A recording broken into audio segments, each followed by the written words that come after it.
اتنی باتیں خواجہ صاحب نے سنی.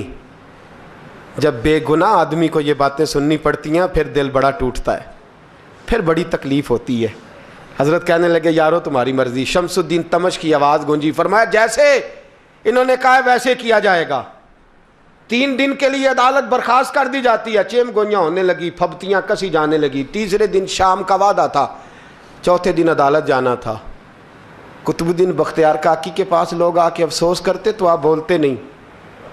یہاں تو لوگ صفائیاں دیتے ہیں, بولتے نہیں. فرماتے یار میں گڈی تے ہاتھ ڈور سجن دے, وہ جینج رکھے میں اونج ہی رہنا ہے, جیسے اس کی مرضی ویسے. جیڑیاں گڈیاں آپ پہ اڈیاں ہو نہ چڑھن اونچائیاں, وہی گڈیاں اونچیاں اڈیاں جڑیاں سائیاں آپ چڑھائیاں. فرمایا ٹھیک ہے جیسے وہ رکھے میں راضی ہوں.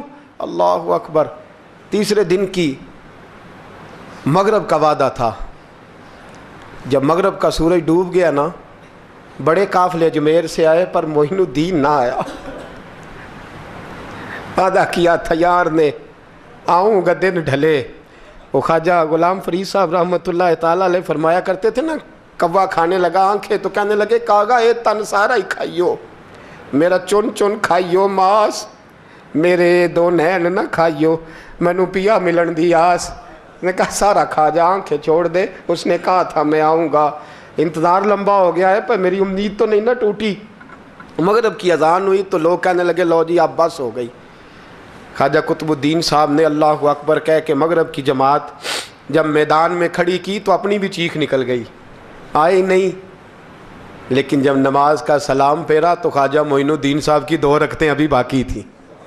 خواجہ صاحب پیچھے نماز پڑھ رہے ہیں, سلام پھیرا اور نماز کے بعد جب اٹھے نا تو خواجہ صاحب کے سینے کے سینہ لگا. تو کہا حضرت جی میں شہزادہ تھا, آپ نے کہا تھا خشک روٹی کھانا تو میں نے خشک کی کھائی ہے, آپ نے کہا تھا فاقے کرنا تو میں نے کیے ہیں, آپ نے کہا وطن واپس نہیں جانا تو میں نہیں گیا.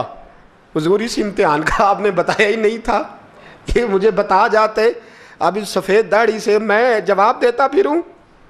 خواجہ معین الدین صاحب نے جھٹکا, پیچھے ہٹ, تو زیادہ عزت والا ہے کہ یوسف زیادہ عزت والا تھا؟ تو زیادہ مقام والا ہے کہ عائشہ زیادہ مقام والی تھی؟ چپ کر, یہ کچھ صوفیاء کا طریقہ ہے, چپ کر. عرض کی حضور غلطی ہو گئی, میں پہلے نہیں رویا, تو ملا ہے تو رویا ہو. میں پہلے نہیں تڑپا, میں نے شکوا نہیں, تو ملا ہے.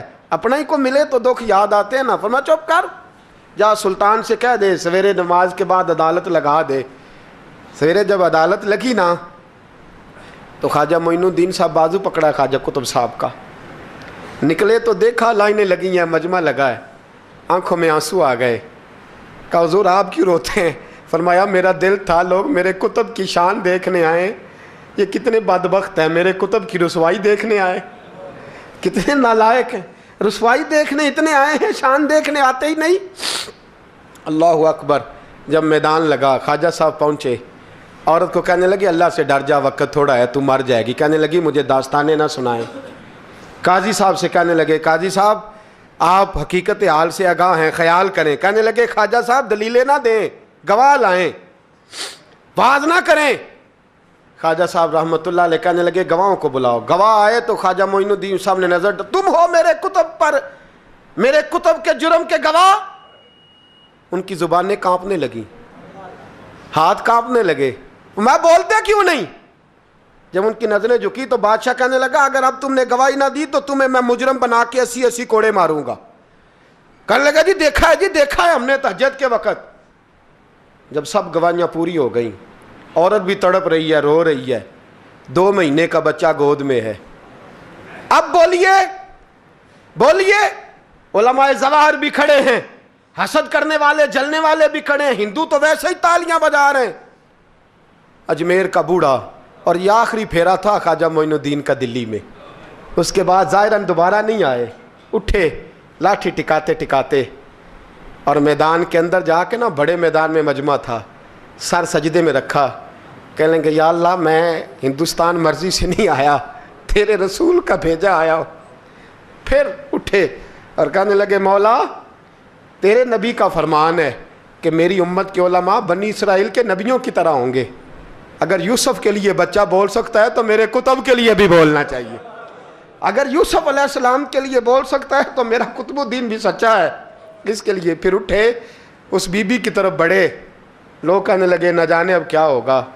جب اجمیر کے بادشاہ نے, عطا رسول نے, ہند الولی نے, امام الاولیاء نے کپڑا کھینچا اور کہنے لگے وہ بچے تو جانتا ہے نا تیرا باپ کون ہے, 2 مہینے کا بچہ.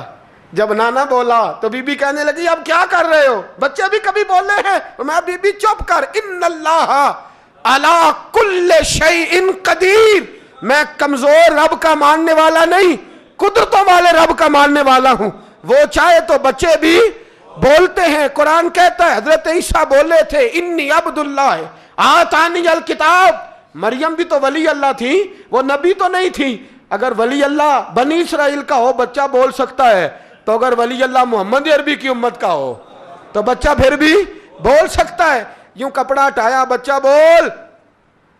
2 مہینے کا بچہ ماں کی گود میں اٹھ کے بیٹھ گیا اور بچہ بول کے کہنے لگا السلام علیکم یا ولی اللہ. جب یہ لفظ ادا کیے تو نعرے لگنے لگے, لوگ رونے لگے. بی بی بے ہوش ہو کے گری, فرمانے لگے مجھے سلام نہ کر, میرے کتب کی بات بتا. کہنے لگا قسم ہے اللہ کی عزت کی, وہ سامنے مجمع جو سردار بیٹھا ہے وہ میرا باپ ہے. قطب الدین تو بے گناہ ہے, قطب الدین تو بے گناہ ہے, میرا باپ تو وہ بیٹھا ہے. یہ قاضی بھی سازش میں شریک ہے. کئی مسلمان خریدے گئے, یہ گواہ خریدے گئے.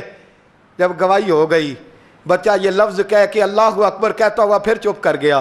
خواجہ قطب الدین صاحب کا بازو پکڑا, خواجہ معین الدین صاحب نے مجمع سے باہر نکلے.